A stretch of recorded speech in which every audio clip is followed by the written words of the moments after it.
Hello दोस्तों, स्वागत है आपको एक और नई वीडियो में। तो चलिए आज हम लोग BLS ई सर्विस के लिस्टिंग डे स्ट्रेटजी के बारे में बात करने वाले हैं कि लिस्टिंग डे के दिन हमें कैसी स्ट्रेटजी बनाना चाहिए ताकि इस IPO को लेके हम लॉन्ग टर्म में भी और शॉर्ट टर्म में भी अच्छा प्रॉफिट गेन कर सकें।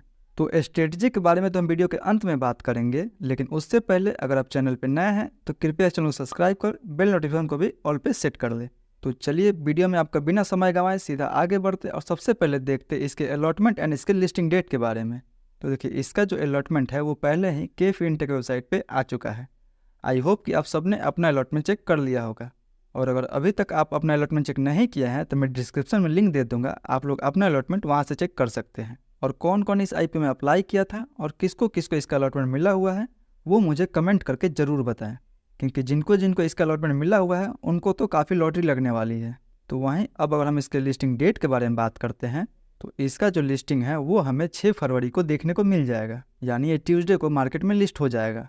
तो चलिए अब हम लोग इसमें कुछ सब्सक्रिप्शन एंड इसके कोटा के बारे में देख लेते हैं। तो देखिए रिटेल को इसमें 10% का कोटा दिया गया था। देखा जाए तो रिटेल को काफ़ी कम कोटा दिया गया था इसमें, और अगर उस हिसाब से इसका हम टोटल सब्सक्रिप्शन देखते हैं तो QIB की तरफ से इसको ज़बरदस्त सब्सक्राइब किया गया था 123 गुना के आसपास। वहीं NIA की तरफ से लगभग 300 गुना के आसपास इसको सब्सक्राइब किया गया था, और रिटेल की तरफ से लगभग 236 गुना के आसपास इसको सब्सक्राइब किया गया था। और टोटल इस IPO सब्सक्रिप्शन जो देखा जाए वो 162 गुना के आसपास सब्सक्राइब किया गया था टोटल। यानी देखा जाए तो इस IPO को ज़बरदस्त रिस्पॉन्स मिला था। तो चलिए अब हम लोग देख लेते हैं कि ग्रे मार्केट में इसका क्या डिमांड चल रहा है। लेकिन उससे पहले एक बार अगर हम इसके प्राइस बैंड पर नजर डालते हैं तो इसका प्राइस बैंड 129 रुपये से लेकर 135 रुपये के बीच में रखा गया था। अगर इस हिसाब से देखा जाए तो इसका मार्केट में काफ़ी अच्छा खासा GMP चल रहा है। देखा जाए तो 110 से लेकर 115% का GMP मार्केट में चल रहा है। अगर 115% के हिसाब से भी देखते हैं तो पर शेयर पे हमें 155 रुपये का प्रॉफिट बता रहा है। 108 शेयर का लॉट है, उस हिसाब से देखा जाए तो लगभग हमें 16,000 के आसपास प्रॉफिट मिल सकता है पर लॉट पे। यानी देखा जाए तो ये सीधा हमारे पैसे को डबल करने वाली है। अगर इतना GMP देखते हुए अगर हम इसके अंदाजन लिस्टिंग प्राइस निकालते हैं तो ये हमें 280 से 300 रुपये के बीच में कहीं लिस्ट होते हुए नजर आएगी। यानी देखा जाए तो मार्केट में इसका काफ़ी अच्छा खासा डिमांड बना हुआ है। तो चलिए अब हम लोग बात कर लेते हैं कि लिस्टिंग डे के दिन हमें इसमें कैसी स्ट्रेटजी बनाना चाहिए। तो चलिए हम लोग सबसे पहले बात करते हैं उनके लिए जिनको कि इसका अलॉटमेंट नहीं मिला हुआ है और वो इस कंपनी को देखते हुए डिसीजन ले रहे हैं कि इसको हम लिस्टिंग डे के दिन लेके और लॉन्ग टर्म के लिए होल्ड करने वाले हैं। तो चलिए हम लोग बात कर लेते हैं कि लॉन्ग टर्म के लिए कंपनी कैसी रहने वाली है। तो लॉन्ग टर्म के लिए हम कंपनी कुछ स्ट्रेंथ एंड कंपनी कुछ रिस्क देखने वाले हैं। तो अगर रिस्क की बात किया जाए तो इस कंपनी को डायरेक्टली कोई भी ई-गवर्नेंस प्रोजेक्ट नहीं मिलता है, बल्कि इसकी जो सब्सिडरी कंपनी BLS इंटरनेशनल है उसको मिलता है, और उसको मिला हुआ प्रोजेक्ट अपने सब्सिडरी कंपनी BLS ई सर्विस को ट्रांसफ़र करती है।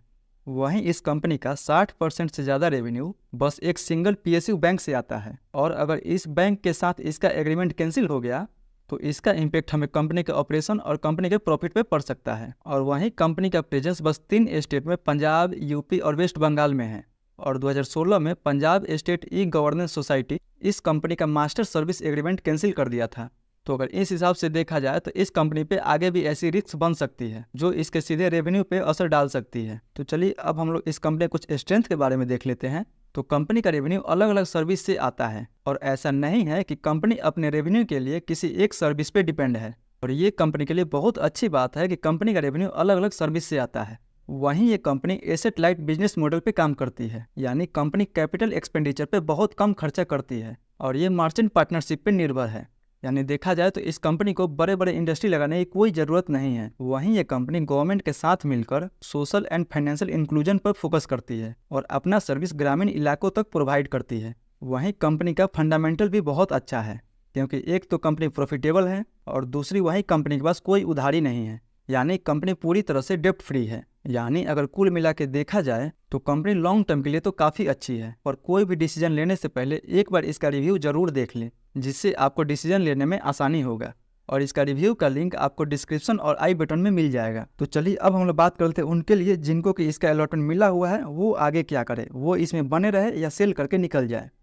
तो देखिए अगर आप केवल लिस्टिंग गेन के लिए अप्लाई किए थे तो आपको तो बिल्कुल इसमें सोचना नहीं है, क्योंकि आपको बहुत अच्छा खासा लिस्टिंग गेन मिल रहा है। तो आप चाहे तो आप अपना लिस्टिंग गेन लेकर निकल सकते हैं। पर देखिए कंपनी अच्छी है, आप चाहे तो इसमें रुक भी सकते हैं, और जिनको रुकने का मन है वो क्या कर सकते हैं कि वो इसमें पार्शियल प्रॉफिट बुक कर सकते हैं। यानी 108 शेयर के आसपास देखा जाए तो इसमें से 50 शेयर के आसपास सेल कर सकते हैं और 50-60 शेयर के साथ लंबे समय के लिए बने रह सकते हैं। और कोई ऐसे व्यक्ति है जो अपने प्रिंसिपल कैपिटल पर रिस्क लेना नहीं चाहते हैं, तो वो अपने प्रॉफिट पर रिस्क ले सकते हैं। यानी जितना भी आपका 16-17 हज़ार के आसपास प्रॉफिट है उसको आप लंबे समय के लिए इन्वेस्ट करके छोड़ सकते हैं और अपने प्रिंसिपल कैपिटल को निकाल सकते हैं। और मुझे उम्मीद है कि लिस्टिंग के बाद भी ये कंपनी अच्छी खासी दौड़ती नजर आएगी। तो ये तो थी मेरी राय पूरी इस लिस्टिंग डे स्ट्रेटजी को लेके। आपकी क्या राय है इसके लिस्टिंग डे स्ट्रेटजी पे, वो हमें कमेंट करके जरूर बताएं। तो आई होप आपको वीडियो अच्छी लगी होगी। वीडियो अच्छी लगी होगी तो वीडियो को लाइक कीजिए, अपने दोस्तों के साथ शेयर कीजिए और जो भी आपका सवाल है वो हमसे कमेंट बॉक्स में जरूर पूछिए। मिलते हैं अगले वीडियो में, तब तक के लिए धन्यवाद।